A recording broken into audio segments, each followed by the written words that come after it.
Con el sistema semáforo podremos reactivar nuestra economía y seguir cuidándonos en la nueva normalidad.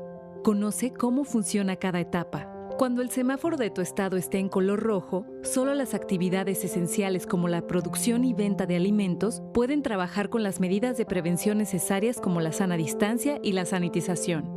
En naranja, se suman actividades no esenciales como hoteles y cines, pero solo a la mitad de su capacidad y siguiendo las medidas de prevención. Además, podremos acudir a los parques cuidando el 30% de capacidad. Si está en amarillo, las actividades no esenciales como restaurantes, hoteles y plazas podrán estar a un 60% de capacidad con las medidas de prevención. Finalmente, cuando esté en verde se podrá regresar a las clases presenciales, así como a los bares y gimnasios, cuidando las nuevas medidas sanitarias para evitar contagios. Para mayor información visita coronavirus.gov.mx. Juntos saldremos adelante. Gobierno de México.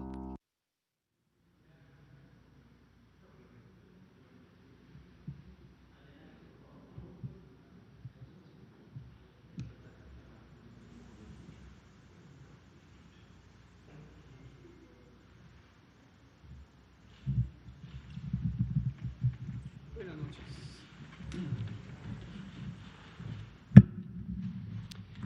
Muy buenas noches. Son las 19 horas en punto del viernes 10 de julio de 2020. Estamos en el Palacio Nacional de México, en la Ciudad de México. Vamos a iniciar la conferencia de prensa diaria sobre COVID-19, la pandemia causada por el ya no tan nuevo coronavirus SARS-CoV-2. Hoy vamos a tener el informe técnico con los componentes diarios y nos vamos a enfocar a 3 estados. Vamos a incluir ya más estados por día para que nos dé tiempo de darles una revisada aquí públicamente. Nosotros lo revisamos diariamente, pero para presentar públicamente un paquete más amplio de estados. Y posteriormente el doctor Rui López Ridaura, director general del Centro Nacional de Programas Preventivos y Control de Enfermedades, CENAPRESE, va a presentar justo lo que ayer comentábamos, estimada Araceli Aranday de Canal 11, que es qué pasó en el Consejo Nacional de Salud y cuál fue la resolución respecto a este programa de atención comunitaria del COVID. Bienvenido, Rui. Ahora, presentaré yo el informe técnico y quiero anticipar cuál es el sentido de este informe técnico. En una frase, el mensaje es de preocupación por lo que está ocurriendo en el nivel subnacional y la situación que se verifica en algunos casos, que ya habíamos alertado desde el inicio, el riesgo de que conforme ocurra el desconfinamiento, la apertura, se haga demasiado rápido, que no se cuide el orden, que no se cumplan las medidas de seguridad sanitaria, que no se conserve la sana distancia, que no se involucre suficientemente a la población, que haya barreras de comunicación entre el gobierno local y la población, y me refiero al gobierno tanto del Estado como de los municipios, y que entonces la reapertura sea acelerada, no se cuiden los límites contemplados en los semáforos y haya contagios. Y entonces repunte la epidemia localmente. Y eso es exactamente con lo que vamos a empezar. Me voy a levantar y voy a aprovechar para comentar algo que hoy me pareció importante de traer aquí, que son, el contexto es, llevamos 40 días desde este proceso de la denominada nueva normalidad y como hemos comentado, la nueva normalidad no es la antigua normalidad, no es regresar a lo de siempre, no es hacer las cosas como siempre las hemos hecho. Estamos en medio de una epidemia, estamos en la parte más alta de una epidemia de COVID-19. En el mundo entero existe esta epidemia, es una pandemia, Y en la región de América, en el continente americano, se encuentra la enorme mayoría de la epidemia. Y México es parte del continente americano. No nos podemos sustraer a esa realidad. La nueva realidad, la nueva normalidad, lo que implica es la conciencia de que tenemos que cuidar todos los días, todas las horas del día, lo que hacemos, cómo lo hacemos, dónde lo hacemos. Y tenemos que incorporar a nuestra vida diaria los cuidados indispensables, que son relativamente básicos, para lograr que no nos contagiemos y no contagiemos a otras personas. Esto es una responsabilidad individual de cada persona, porque no se puede obligar a cada persona a que guarde la sana distancia, a que no salga a la vía pública cuando no tiene una actividad indispensable, a que si tiene síntomas de alguna enfermedad, en particular la que es compatible con COVID, se quede en casa, a que proteja el estornudo y no estornude sobre las manos, a que no se saluden de beso, de brazo y de mano. Eso es, al final del día, una decisión que todos y cada uno de los ciudadanos y ciudadanas tienen que tomar todos los días, todos los días. Es también una responsabilidad del nivel local de gobierno, de los municipios, que aseguren que los espacios públicos que no deben estar abiertos, porque el semáforo de riesgo indica que no es procedente, que es riesgoso que concurra las personas en demasiada cantidad en el espacio público, deben permanecer cerrados. Es responsabilidad también de los propios gobiernos municipales, porque muchas de las decisiones administrativas que regulan la actividad comercial, la actividad económica, son locales. La apertura de los establecimientos comerciales, la apertura de las actividades económicas productivas.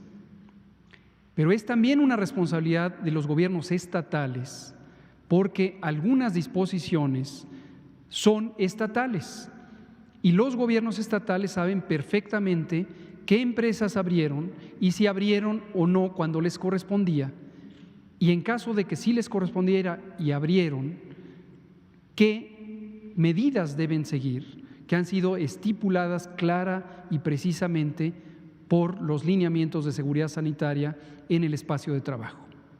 Es también una responsabilidad de las autoridades estatales, porque estas autoridades son autoridades sanitarias y las reconversiones hospitalarias se instruyeron por acuerdo del Consejo de Salubridad General desde el mes de marzo y se instruyó a que se procediera de manera expedita utilizando los lineamientos técnicos que proveyó el gobierno federal para que se hicieran reconversiones hospitalarias, y no se han logrado las reconversiones en todos los casos. Y obviamente esto limita la capacidad de atención en el nivel local. Por supuesto que también es una responsabilidad del gobierno federal, del gobierno de México, porque estamos encargados de dar disposiciones generales y de supervisar que esas disposiciones generales se cumplan apropiadamente. Entonces, todas y todos somos corresponsables de esto. Todos y todas estamos en el mismo territorio y vivimos en el mismo Estado nacional. Y a todos y a todas nos corresponde cuidarnos a nosotros mismos, a nuestros cercanos y a toda la población. Entonces, es extraordinariamente importante que dejemos ya este discurso de ataque, de polarización, de centrar. Ahí está lo que está ocurriendo, y los 35,000 muertos no dependen de una persona, no dependen de un nivel de gobierno. En México tenemos 3 órdenes de gobierno y todas y todos tenemos 3 elementos de los sectores de la población, público, privado y social. Y tenemos a la sociedad en su conjunto, los componentes del Estado nacional, el gobierno, el territorio y la población. Todos y todas tenemos que emprender una acción y centrarnos en lo que tenemos que centrarnos, que es protegernos unos a otros. Esto es impresionante, cómo el discurso se ha distorsionado a un tema absolutamente inútil, estorboso, que nos está afectando a todas y todos. Es muy importante que lo tomemos en cuenta. Vamos a entrar en materia y lo vamos a ver. Y voy a empezar relatando que hoy, en la conferencia de prensa diaria de la Organización Mundial de la Salud en Ginebra, Suiza, durante la ronda de preguntas, concretamente en el minuto 50, y les recomiendo que vean la conferencia de prensa, una compañera periodista mexicana preguntó, lo cual me parece muy adecuado, al doctor Michael Ryan, que es uno de los voceros y el director de emergencias, ¿cuál es el pronóstico para México? Y en una explicación breve de 3 a 5 minutos, el doctor Michael Ryan, que es una persona además muy competente, enfatizó los riesgos para México. Ciertamente dijo, igual que cualquier otro país, porque son los riesgos que enfrenta cualquier otro país. Pero destacó algunas cosas que me interesa comentar con todas y todos ustedes. Habló de la importancia de tener un desconfinamiento ordenado, progresivo y lento, y manifestó la impresión de la Organización Mundial de la Salud de que el desconfinamiento en México está demasiado acelerado, en un momento en que tenemos todavía una importante cantidad de casos. Y aquí hemos dicho una y otra vez que hay dos variables que determinan el riesgo del rebrote: la cantidad de personas que salen al espacio público y la movilidad que tienen esas personas en el espacio público. Así que estamos advertidos, lo hemos estado desde el principio. Lo segundo que destacó el doctor Ryan es una vigilancia epidemiológica débil. Y quiero recordarles cómo funciona el Sistema Nacional de Vigilancia Epidemiológica. La información que se presenta aquí no se genera en una oficina del Gobierno de México. No se genera ahí, se genera en cada rincón del país. El Sistema de Vigilancia Epidemiológica de México es un sistema federalizado. Tenemos 32 entidades federativas con 32 autoridades sanitarias. Y cada una de esas 32 autoridades sanitarias es responsable de coordinar a su nivel técnico operativo en algo que se llama las jurisdicciones sanitarias. Y en esas jurisdicciones sanitarias son responsables de vigilar el cumplimiento de procedimientos de notificación de la vigilancia epidemiológica. Y ocurre en 26,000 unidades de salud, mayormente públicas.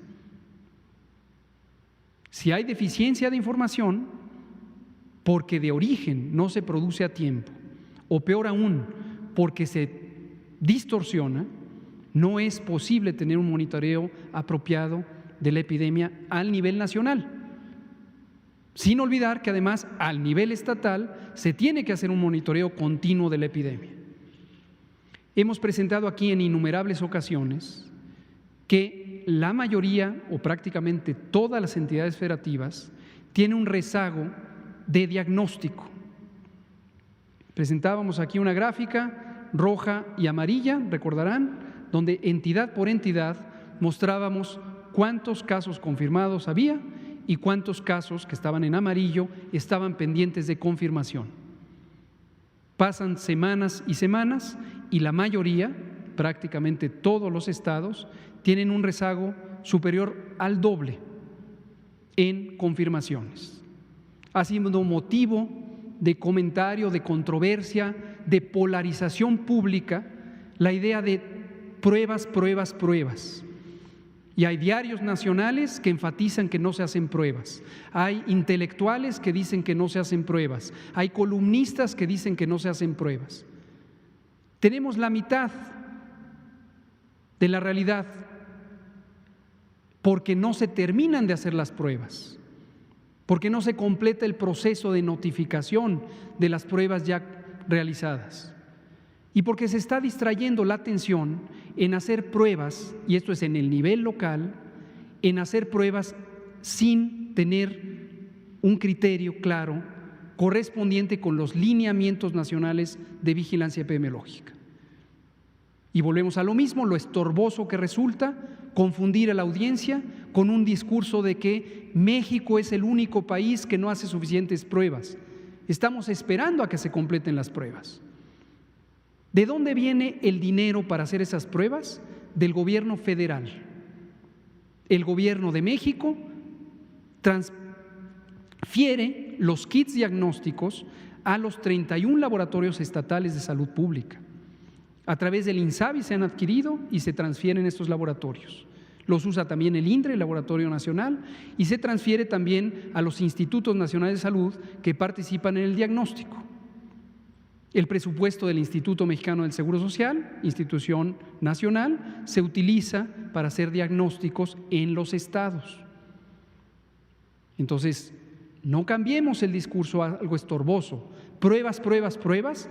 Lo que necesitamos es que se complete lo básico de las pruebas. La vigilancia epidemiológica, detectar, poner en aislamiento al caso sospechoso, rastrear a sus contactos, ponerlos a todos ellos en aislamiento, requiere operaciones locales. No es que hay una cuadrilla de personal federal que se distribuye por todo el país para ir a perseguir los casos y los contactos, no. Reitero, desde 1997, la Secretaría de Salud se descentralizó. 1997, estamos en 2020.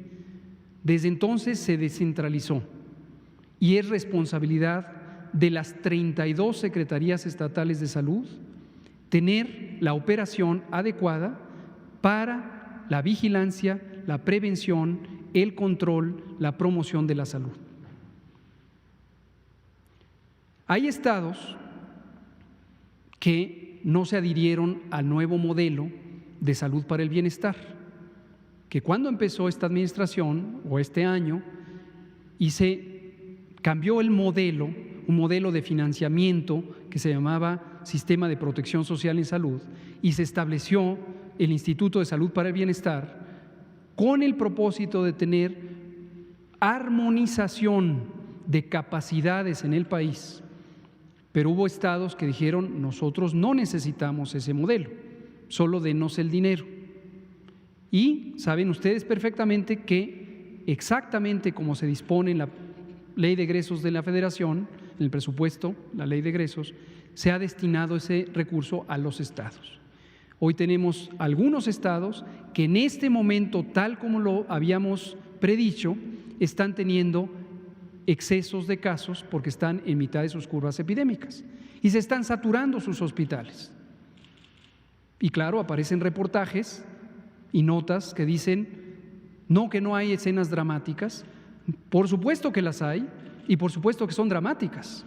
Lo que necesitamos es que se resuelva, como se fue resolviendo en todas aquellas entidades que ya pasaron por el pico, son muy pocas, y que resolvieron a tiempo y no se saturaron los hospitales. Nos falta todavía la mitad de la epidemia. Tenemos que actuar. Vamos a ver los datos. La primera, por favor. Para poner en contexto, como hemos hecho ya desde el domingo pasado, tenemos nuestros vecinos, ya presentamos el mundo entero por continentes, ya presentamos el continente americano, ya presentamos toda la región de Latinoamérica, ya presentamos nuestros vecinos norte y sur. Hoy vamos a hablar de la península del sureste, la península de Yucatán, donde está el estado de Yucatán, Quintana Roo y Campeche. Y por ello tenemos este detalle del contexto que ya habíamos presentado: Guatemala, México, Belice. Ahí pueden ver ustedes, aquí no es posible ver por comparación, la pendiente de esta curva es sustancialmente menor a la que tuvimos en otros países, incluyendo los vecinos inmediatos. En este caso es Guatemala, siguió una trayectoria muy semejante a la de México y en algún punto, que es el día 80 desde que se presentó 1 millón de casos por habitante, un poco menos, es como en el 75, se disparó la velocidad de crecimiento. ¿Por qué razón? No me corresponde opinar ni analizar por qué razón. Y Belice tiene esta curva absolutamente plana, también no me corresponde analizar por qué razón está de esa manera. En todo el continente tenemos 6 millones de casos, es prácticamente la mitad de la epidemia, y tenemos en los últimos 15 días 1.521.668, que son 24%, es más o menos el porcentaje de casos recientes que hay en todo el mundo en su conjunto y también en México el porcentaje de casos recientes. La tasa de letalidad en América es 4.4, esto necesitamos otras más sesiones para comentar al respecto. México tiene arriba de 11.9 y esto hemos dicho una y otra vez que tiene que ver con el denominador. La letalidad es número de personas que fallecen divididas entre personas confirmadas con el virus y obviamente en México, que tiene una vigilancia epidemiológica estructurada, tenemos un denominador que no representa el total de casos, como no lo representa ninguna cuenta de casos en el mundo entero, Nosotros lo decimos abiertamente y lo seguiremos diciendo abiertamente porque nos interesa que la vigilancia se haga con criterios técnicos. La siguiente. Escenario nacional. En el escenario nacional en conjunto persisten las noticias alentadoras, en el sentido de que si bien continuamos en esta fase de ascenso, notamos ya con cierta constancia, esta es la semana 25, esta es la semana 26 y es el cambio, una reducción de 4%, en esta semana. En esta que estamos viviendo es la semana 28. ¿Por qué razón no está aquí la 28? Porque los datos más recientes no deben ser tomados en cuenta, dado que el retraso de flujo de la información puede dar una falsa impresión de reducción.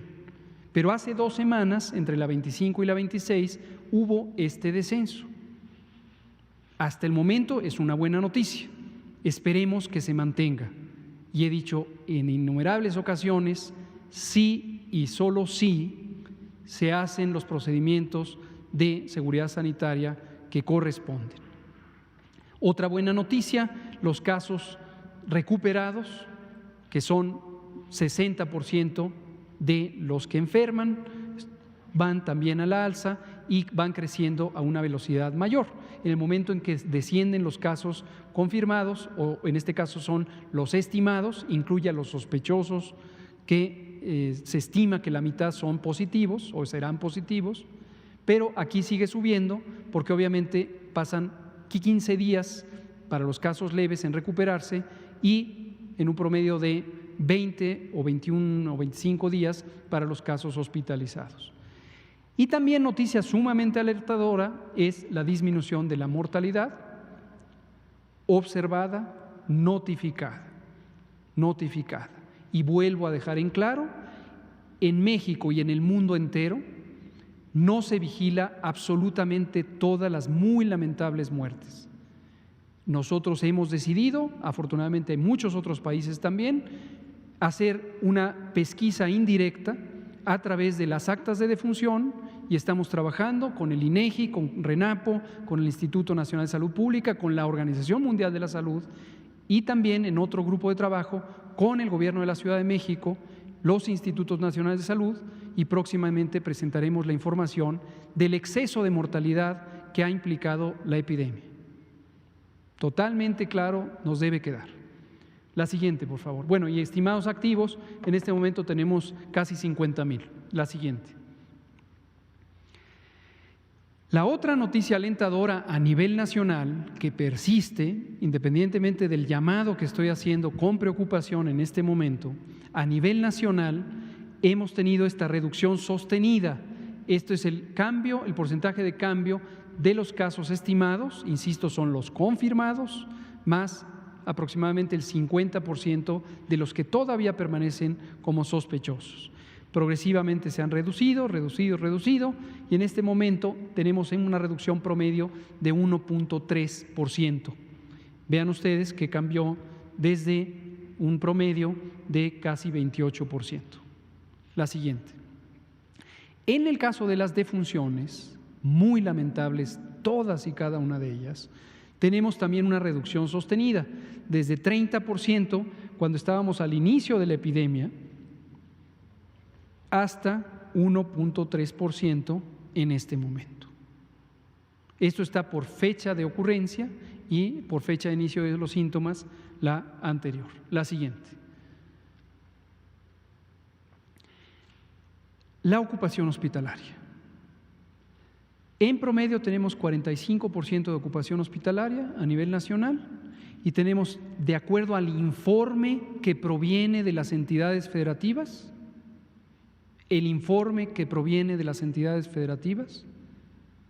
de acuerdo al informe que proviene de las entidades federativas, es decir, de los gobiernos estatales, es decir, de las autoridades sanitarias de los estados, de acuerdo a ese informe, tenemos esta ocupación. En Tabasco todavía 81%, en Nayarit 76%, en Nuevo León 73%, Guanajuato 62% y así sucesivamente. Y retomo sobre el tema de Tabasco. Desde el fin de semana, muy oportunamente, la autoridad sanitaria estatal nos alertó de un crecimiento rápido en su ocupación hospitalaria. El Comando Unificado COVID de las instituciones federales nos dimos a la tarea de apoyar los esfuerzos que ya estaba haciendo el gobierno de Tabasco y estamos ampliando la capacidad hospitalaria.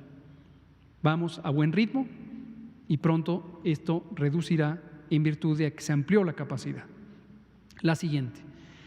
Para camas con ventilador, 38% a nivel nacional está ocupado y si nos vamos aquí, Tabasco con 56%, Baja California con 55%, Sonora con 55%, estos dos estados los acabamos de presentar, Estado de México con 52%, Nuevo León 52%, etcétera, para adelante.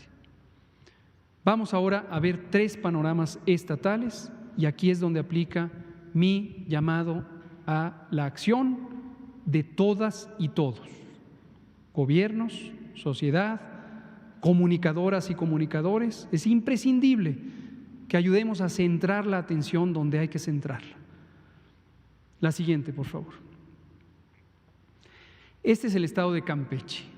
Campeche tiene la tendencia a la alza que ya sabíamos que iba a tener en estas fechas, de acuerdo a las predicciones que hemos presentado aquí. Ha tenido un ascenso. Hay una noticia preliminarmente positiva, igual que en el caso nacional, con esta reducción entre la semana 25 y la 26, que es de 17%.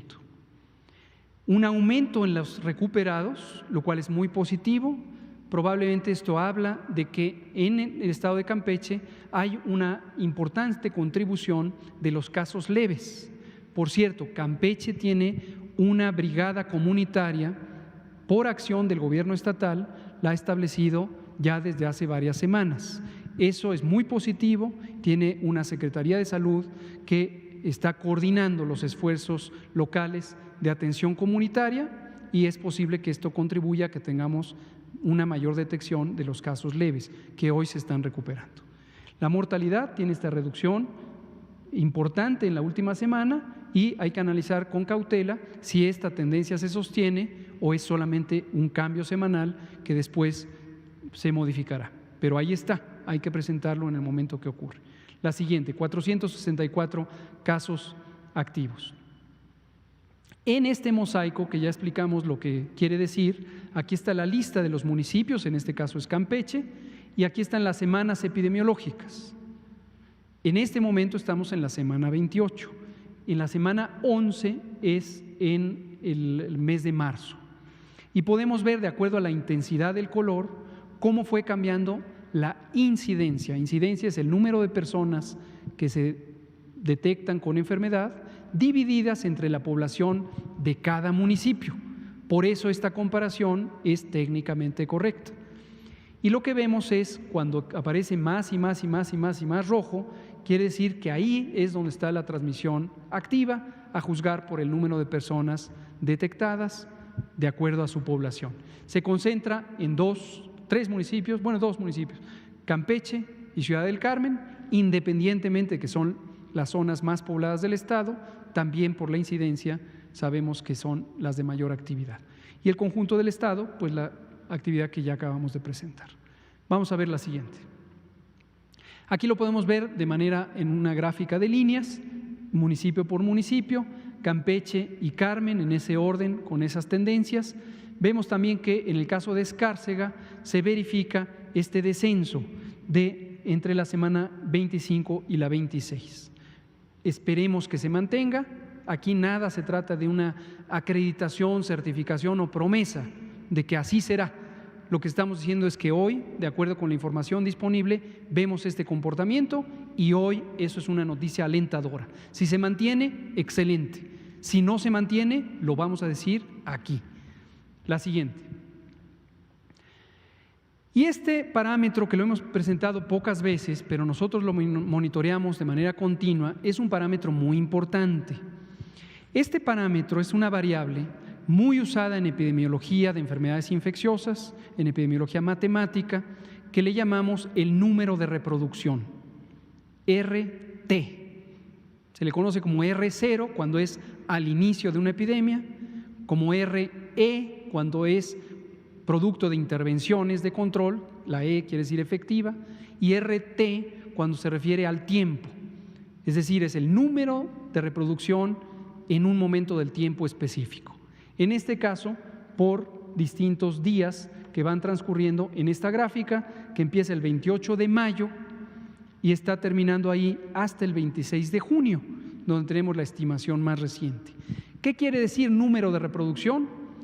El número de personas que en promedio cada individuo que tenga COVID va a contagiar. El número de contagios que va a producir cada persona con COVID en promedio. ¿En cuánto tiempo? Durante el tiempo que dura su enfermedad. ¿Cuál es ese tiempo? 14 días.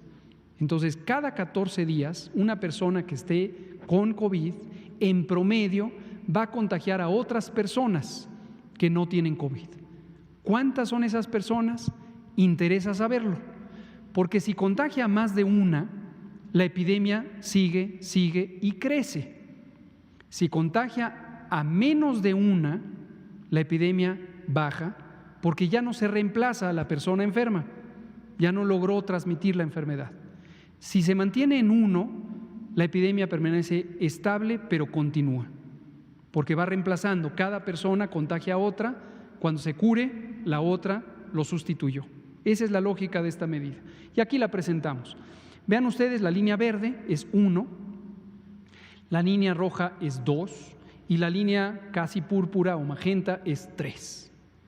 Para esta enfermedad COVID ha habido distintas estimaciones y se ha considerado que sin ninguna intervención de sana distancia, de mitigación, de contención, podría estar entre 2.5, estimaciones conservadoras, algunas dicen que hasta 3.5. En general, ese es el intervalo de la R, el número básico de reproducción para COVID. Pero esto varía de acuerdo a las condiciones de la población. Y esto, por lo tanto, nos permite monitorear qué tan efectivo está siendo el control epidémico en un lugar en particular. Porque no es universal, varía en el tiempo y varía de acuerdo a la calidad del control. Y es una medida muy útil porque aquí estimamos la calidad del control.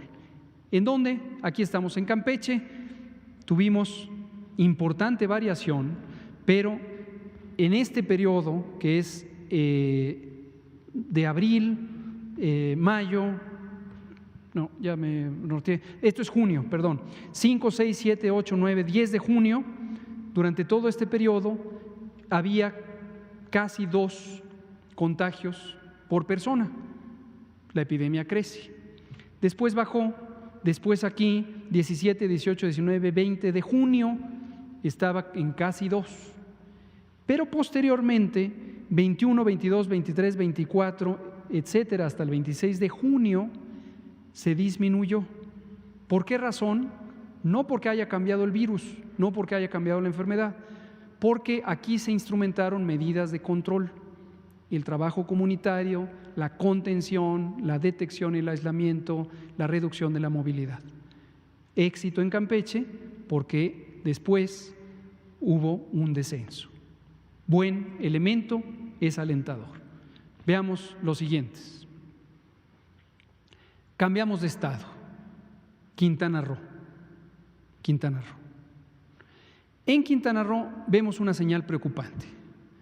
Hemos dicho aquí desde el inicio de esta epidemia que aquí no se oculta nada. Cuando hay buenas noticias, traemos buenas noticias. Cuando no son muy buenas, las traemos. Cuando son malas, las traemos. ¿Por qué razón? Porque aquí lo que interesa es un diálogo técnico para que la población, para que usted, que vive en un lugar en particular, sepa lo que está ocurriendo en su estado. No para que culpe a su gobierno, para que actúe, para que usted sepa a lo que se está enfrentando y tome sus precauciones y alerte a sus amigas y amigos y a sus familiares y trabaje conjuntamente con su gobierno, independientemente de que le guste o no de qué partido político surgió, porque es su gobierno en su estado y su gobierno en su municipio. Y a todas y todos nos toca trabajar juntos para sacar esta epidemia con buen control.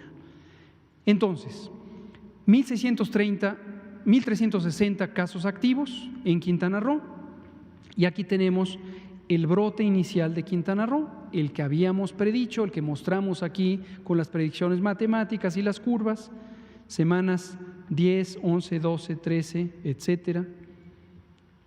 Se estabilizó, empezó a descender, empezó la apertura y muy probablemente la apertura está siendo demasiado rápida. Ahorita vamos a ver el informe de movilidad que ya presentamos esta semana, pero con esto en mente vamos a ver cómo está la movilidad. Y al reabrir, tutún, tan tan, tenemos ahorita un incremento de 29%, aunque la estimación es para la última semana. Esto es tan continuo que desde la semana 23 está teniendo un incremento de 29%. 29%. La recuperación afortunadamente también va creciendo, por supuesto, y la mortalidad ha descendido. Pero esta es la señal preocupante. Quizá recuerdan que hace unos días presentamos un país donde vimos este patrón de crecimiento. A esta velocidad, una estabilización y luego un crecimiento a la misma velocidad. Esto habla de la urgente necesidad de tomar acciones para controlar ese rebrote. No es algo que no supiéramos que iba a ocurrir y lo dijimos, pero cuando ocurre hay que actuar para retener ese brote. La siguiente. Aquí vemos el mosaico, veamos ahora de manera precisa y eso le sirve a usted para saber dónde está su condición de riesgo. Esto es el estado y vemos por municipio Benito Juárez, Puerto Morelos, sitio donde está Cancún, la zona turística, una de las más importantes zonas turísticas del país. Aquí está el brote original, aquí está el descenso, pero nunca llegó a ser completamente blanco, y aquí está el repunte. Los datos son muy claros. Veamos Chetumal, que es Otompe Blanco, y el municipio Solidaridad, ahí es donde está, y vemos lo mismo. Allá. Y la señal estatal. La siguiente.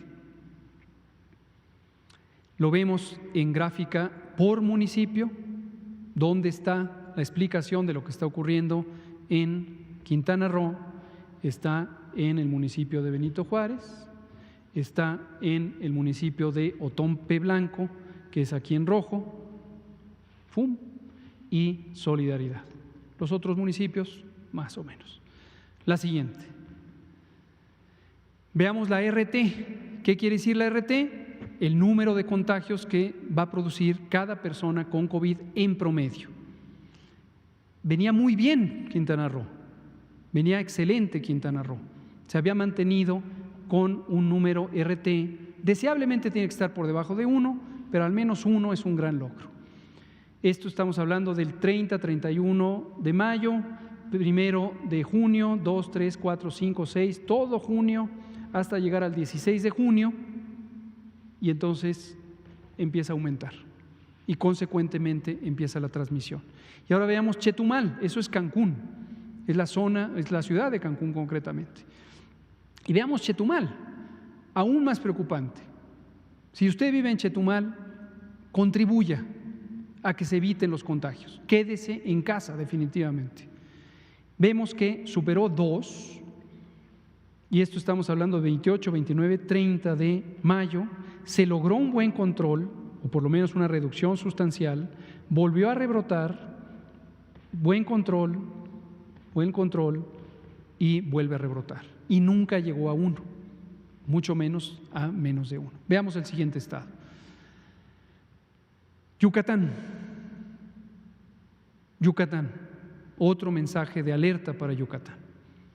1,510 casos activos estimados, tuvo su curva, logró un periodo de estabilización, no se había alcanzado un descenso sostenido y hay un rebrote. 15% de incremento en la última semana, en las semanas previas un incremento aún mayor. Los recuperados van aumentando afortunadamente y un leve descenso de la mortalidad. Veamos. ¿Dónde está? Mérida. En general, el estado de Yucatán está en buen control, como se puede ver por las muy bajas tasas de incidencia, municipios que tenían ceros, 16 por 100,000 habitantes, la escala es por 100,000 habitantes. Recordar que la escala nacional, la magnitud nacional estaba cerca de 200 por 100,000 habitantes, para que tengan un punto de referencia. ¿Y dónde tenemos Mérida? Tenemos en 1,582, 1,820 por 100,000 habitantes. Es una epidemia descontrolada. Lo que está de la cifra estatal, con 3,164 por 100,000 habitantes. La siguiente. Veámoslo así. Ahí está Mérida. Prácticamente toda la representación del Estado está en lo que ocurre en Mérida, con pequeños incrementos en otros lados. Valladolid, Humán, son las dos que le siguen. La siguiente. Veamos la RT. RT, el número de contagios que ocurren por cada persona infectada de COVID. Aquí tenemos 28, 29, 30, 31 de mayo. Aquí tenemos casi todo junio. Había logrado muy buen control. Aquí hicimos un reconocimiento al Estado de Yucatán, a su gobernador, a su secretario de Salud, a la sociedad yucateca. Pero tenemos que desde el 12 de junio se perdió el control y se está yendo para arriba. Urge actuar en Yucatán. La siguiente. Veamos la animación, como hicimos ayer con Sonora, que ilustra cómo se va presentando la intensidad de transmisión. Esto es desde la semana 11, ahí va por la semana 24, 25 y 26. Otra vez, semana 11 es marzo. Ahí estamos en abril, aquí ya estamos en mayo, aquí ya estamos en junio y aquí estamos ya en las dos o la semana que va de julio. La animación que habíamos presentado ayer. La siguiente, el mosaico de movilidad. Veámoslo de manera integral. Vamos a concentrarnos en los 3 estados de interés. Empecemos en el orden que los presentamos. Campeche, aquí arriba. Campeche logró, la semana 13 es todavía marzo, aquí ya estamos en abril, alcanzó 55% de reducción. Aquí es positivo que haya un número grande, porque quiere decir reducción. Alcanzó reducciones de 62%, en la semana 22 alcanzó reducción de 66% y de repente empezó a variar, pero volvió a tomar control y hoy, en la semana 25, hace 2 semanas, tenemos reducción de 62%, 59% en la semana 26. Entonces, hubo una respuesta rápida ante un fenómeno epidémico, cosecha los resultados. Veamos los 2 estados adicionales que mencionamos. Quintana Roo había logrado un excelente, quiero decirlo porque también merece decirlo, el gobernador de Quintana Roo, su secretaria de Salud, su equipo, la población quintanarroense tuvo una excelente participación, excelente, y logró reducir 66, 68, 66, 69, 71, 77, otro 77, logró una excelente reducción de la movilidad. Pero en este momento está teniendo un repunte. Veamos finalmente Yucatán, también tuvo un excelente desempeño, también era uno de los mejores estados en términos del desempeño de la actividad de salud pública. 51, 56, 68, 72, 74, 67, 61, 60, 61 y regresa. Entonces, en resumen, no se trata de culpar a nadie. Aquí se reconocen los logros, pero también se alerta sobre los peligros. Quiero comunicar que hoy es viernes y hoy esperábamos ver un semáforo. Decidimos hoy no presentar el semáforo. ¿Por qué razón? Porque identificamos que la información que se transfiere para evaluar el semáforo no es consistente en todos los estados. No es consistente. Hay estados en donde la información que tenemos a la mano, porque se notifica a través de los canales oficiales, la plataforma de la Red Irak, la plataforma de CISBER, los datos de laboratorio, no son consistentes en todos los estados. Esto nos llevó la semana a estar descubriendo. Al inicio pensamos que teníamos un desfase de nuestra base de datos y nos damos cuenta que no, que hay inconsistencias. Entonces, hoy no vamos a presentar el semáforo y vamos a evaluar y vamos a replaticar con las entidades federativas al respecto. Dejo en claro que no son las 32 entidades federativas, dejo en claro, pero no podemos presentar el semáforo nacional cuando va a estar con varios huecos grises por todos lados porque no hay información consistente para la evaluación. Y segundo mensaje, insisto, sin ánimo de culpar, y esto no tiene nada que ver con la política, esto es una evaluación técnica, señales preocupantes de repuntes, no solo en estos estados, hay otros que iremos presentando, en donde cuando es la curva epidémica esperada, ya sabíamos que la íbamos a tener.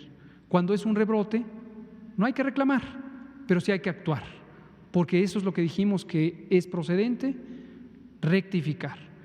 ¿Solo le pasa a México? No. Le pasó a España, le pasó a Italia, le pasó a Reino Unido, le pasó a muchos países que empezaron a ensayar su desconfinamiento, pero reaccionaron. Y cierro diciendo, porque me parece emblemático, que el llamado que hizo hoy la Organización Mundial de la Salud, por cierto, a propósito de la pregunta de una periodista mexicana, me parece perfectamente oportuno, porque es este llamado de recapacitar y cambiar el rumbo cuando así hay que hacerlo. Ahora, el doctor Ruy López Redaura nos va a presentar algo que es positivo, porque es algo que se resolvió hoy en el Consejo Nacional de Salud, con la participación de los 32 secretarias y secretarios de salud, y es un elemento alternativo que nos va a ayudar a responder también a las complejidades de esta epidemia. Doctor Ruy López Redaura. Muchas gracias, doctor López-Gatell. Buenas noches, es un placer estar aquí y gracias por la oportunidad de poder comunicar este acuerdo que tuvimos hoy o que se tuvo en el CONASA. Yo no soy participante del Consejo, pero el Consejo Nacional de Salud tuvo a bien a hacer un acuerdo de articulación en varias de las iniciativas que ya se tenían en varios estados y entidades, con también un esfuerzo que también llevamos algunas semanas desde la Federación, tratando de generar unos lineamientos que articulen estas iniciativas. Iniciativas como la que ustedes ya conocen, se presentó aquí ya hace algunas semanas la iniciativa de la Ciudad de México, y no solamente la Ciudad de México ha tenido este abordaje de tratar de reforzar la acción de detección y seguimiento en la comunidad, sino también muchas otras entidades que también durante la sesión de la Comisión de Salud Pública del CONASA tuvimos oportunidad, y en otras reuniones que hemos tenido con algunas entidades federativas, de conocer experiencias como la de Michoacán, como la de Tlaxcala y muchos otros estados, Campeche, como mencionó el doctor López-Gatell. ¿De qué se trata? ¿De qué se trata? ¿Por qué le estamos dando este peso? Una de las cosas importantes, y como también lo comentamos desde la fase de preparación, desde febrero, desde enero, teníamos y tenemos y seguimos teniendo la prioridad de reforzar el componente de atención hospitalaria. ¿Por qué? Pues porque ahí está el componente donde teníamos un gran rezago de equipamiento, de personal, de insumos para poder atender a los pacientes graves. Y esa fue la prioridad. Fue la prioridad aumentar los recursos para ventiladores, fue prioridad aumentar especialistas para la atención, y eso ha sido la prioridad. Aún así, en los lineamientos siempre se puso y se dejó la necesidad de reforzar también el primer nivel de atención. Pero ahora, claramente, ahora es un momento, y mucho más en esta reapertura y con esta posibilidad de rebrotes, como lo que estamos viendo en los estados que se presentaron hoy, esta acción cobra mucho más importancia. De lo que se trata es precisamente llevar la atención a la comunidad, estar mucho más cercano a las personas. ¿Qué son los datos que nos alertaron? La siguiente, por favor. O sea, ¿de dónde sale? ¿Cuál es la motivación de hacer este abordaje? Y son estos puntos. Uno es que es muy importante, que eso también se ha comentado ya en conferencias previas. El incremento de la mortalidad asociado también porque las personas que tienen signos y síntomas llegan tarde a la atención hospitalaria. Esto también lo ha comentado el doctor López-Gatell, insistiendo con un mensaje vital, que la gente no se espere, ¿no? Y mucho más si es parte de los grupos de riesgo. Diabetes, hipertensión, obesidad, otras enfermedades crónicas, mujeres embarazadas, eso ya lo hemos insistido. Pero aún así, y tenemos datos, que hay una parte muy importante de la mortalidad que se asocia a que están llegando muy tarde a la atención hospitalaria. El otro componente que también nos ha alertado y también se ve y se va a ir viendo conforme vayamos viendo los estados es la dispersión de la epidemia ya en municipios cada vez más rurales que son mucho más vulnerables, tienen menos recursos para la atención, tienen menos centros hospitalarios cercanos y por eso creemos que es muy importante el tener un abordaje también rural para poder atender tempranamente esto. Otro componente es que también nos hemos encontrado que hay un desconocimiento de la población de las rutas. ¿A dónde voy? ¿Qué centro de salud me toca? Y si no tengo COVID, ¿a dónde puedo ir? Digo, toda esta parte que a pesar de lineamientos, conferencia, comunicación, es difícil y tenemos que llegar con las personas, tenemos que decirle a la persona, esta es la ruta, si hay estas dudas, por aquí te puedes atender. El otro parte muy importante era que en esta apertura o los escenarios de apertura, pues necesitamos tener también una intensificación del seguimiento, la detección y el seguimiento especialmente de estos grupos de alto riesgo. La siguiente. Ahora, esto además representa una oportunidad, como muchas otras acciones que se han hecho durante la pandemia, de, por un lado, cubrir parte del rezago importante que nos encontramos al inicio de la administración, pero también crear la estructura para que una vez y en los próximos años esta inversión sea permanente. Y por eso creemos que la acción comunitaria, que ha sido una de las prioridades de esta administración y de la Secretaría de Salud en la transformación, el poder decir necesitamos reforzar la atención primaria de la salud, especialmente al primer nivel de atención y especialmente la acción comunitaria. ¿Cuál es el objetivo de todas estas estrategias? El objetivo general, y dicho de manera rápida, es salvar vidas y detectar estos brotes comunitarios, especialmente en estos municipios o localidades rurales, donde posiblemente la cantidad de casos, cuando lo veamos en nuestros sistemas, no son suficientes para detectar los brotes, ¿no? Porque son pocas personas, pero tienen mucho impacto en las comunidades rurales y por eso esta estrategia tiene ese enfoque. Si lo vemos de manera general, es disminuir el riesgo de complicaciones y mortalidad, principalmente en las personas de alto riesgo, y ahora lo voy a comentar con un poco más de detalle. Y el otro es identificar de manera oportuna estos brotes de transmisión activa, especialmente en las comunidades rurales. La siguiente, por favor. Toda la estrategia, y vamos a hacer públicos los lineamientos pronto, va enfocado en identificar estos cuatro escenarios prioritarios. Son personas que tienen una combinación de dos componentes. Una combinación que son personas de estos grupos de alto riesgo que ya lo hemos comentado en muchos. ¿Cuáles son estos grupos de alto riesgo? Principalmente adultos mayores, personas con diabetes, con hipertensión, con cardiopatía, con cáncer o en tratamiento por cáncer, con enfermedad pulmonar obstructiva crónica, con tabaquismo, con enfermedades que disminuyen la respuesta inmune. Estos son los grupos de alto riesgo y lo hemos visto cuando el doctor López-Gatell o el doctor Alomía han presentado los datos de los factores de riesgo asociados a mortalidad, claramente, obesidad extrema. Entonces, estos grupos están muy bien identificados y lo que hay que hacer ahora es monitorearlos. ¿Por qué? Porque también una de las cosas que nos dimos cuenta, y ya también lo hemos comentado, es que aunque hemos tratado en la comunicación de riesgo de hablar sobre los signos de alarma, dolor de pecho, dificultad para respirar, muchas veces cuando ya se perciben por los individuos es muy tarde. Tal vez no lo sentían, estaban saturando poco oxígeno, pero no llegaron al hospital porque no se sentían tan mal. El dato de alarma no lo identificaba. Entonces, lo que hay que hacer es ayudarle a las personas, ayudarle a los ciudadanos que detecten esos datos de alarma para una hospitalización anticipada. Entonces, estos son los 4 escenarios y la intensidad de los colores es la gravedad. El primer escenario es cuando encontramos en esta comunidad personas con factores de riesgo, pero que no tienen sintomatología de COVID. Uno de los puntos importantes también de esta estrategia es que hemos identificado que muchos de los programas de atención primaria, especialmente en el primer nivel de atención, se han visto limitados.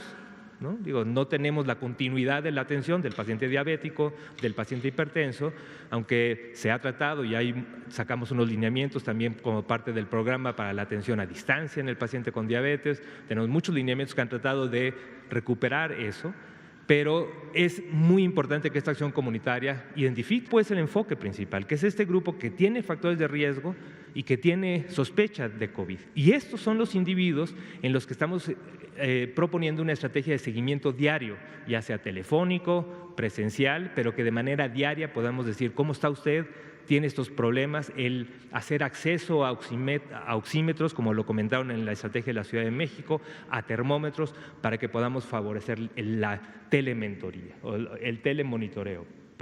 Y el escenario 4 es un escenario 4 que hemos identificado siempre, que son estos signos de alarma, hay que ir al hospital, independientemente si tiene factores de riesgo o no, cualquier signo de alarma implica una atención hospitalaria. La siguiente.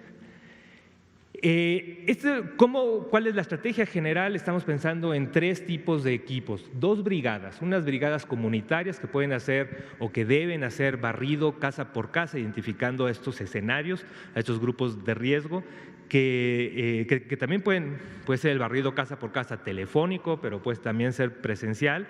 Hay muchas formas en las que hemos puesto dentro de los lineamientos y cada estado y localidad irá viendo. Pero son las brigadas de promoción, que principalmente es la identificación y la promoción general. Después hay brigadas especializadas que van más dedicadas al monitoreo diario de estos pacientes que tienen sospecha de COVID, pero que también tienen factores de riesgo, adultos mayores, pacientes con diabetes, etc. Y el otro equipo es el equipo de atención clínica de la unidad de primer nivel, con las redes integradas de servicio. En el modelo que hemos propuesto de un reforzamiento de atención primaria en esto, y es el modelo también que el INSABI está impulsando en los diferentes estados, es un modelo que trata de acercar tanto la comunidad, la red integrada de servicios hospitalarios, pero donde el pivote sea el primer nivel de atención, y así lo vemos en esta estrategia. La siguiente, nada más una cosa que es importante es que también estamos colaborando con varios, no solamente el sector, el IMSS, el ISSSTE, todos nos han ayudado porque cada uno tiene sus propias experiencias además de los estados. Pero también estamos trabajando con la Secretaría de Bienestar y Servidores de la Nación, la Procuraduría Agraria, que también ha sido muy útil para identificar estos casos en zonas, en comunidades rurales, el Instituto Nacional de los Pueblos Indígenas. Esta estrategia ha estado acompañada y con una asesoría importante técnica de OPS, el Sistema Nacional DIF y muchos otros actores en los que estamos involucrados. La siguiente. Para terminar, publicamos estos lineamientos, están pronto a ser publicados, estamos compartiendo con los estados, recibiendo comentarios de los diferentes estados, tratando de enriquecerlos para que ya empecemos desde la próxima semana con estrategias de capacitación, reforzamiento, contratación de personal, compra de insumos para poder hacer realidad esta estrategia, que creemos que es fundamental, especialmente en estos escenarios de reapertura, en donde la transmisión comunitaria puede incrementarse y tenemos que tener esta acción mucho más temprana para disminuir los tiempos desde el inicio del síntoma hasta la hospitalización y así tener muchas más oportunidades de tener una atención médica efectiva y, como dije al principio, salvar vidas. Esto sería todo, doctor López-Gatell. Muchas gracias, doctor López-Ridaura. Que nos queda espacio para una pregunta, por quinta vez se la vamos a deber a Arturo. No, porque Araceli ya preguntó sobre esto. Arturo, por favor, adelante, solo va a dar tiempo de una pregunta. Son las 19:58. Hola, buenas noches, Arturo de Pie de Página, Arturo Contreras.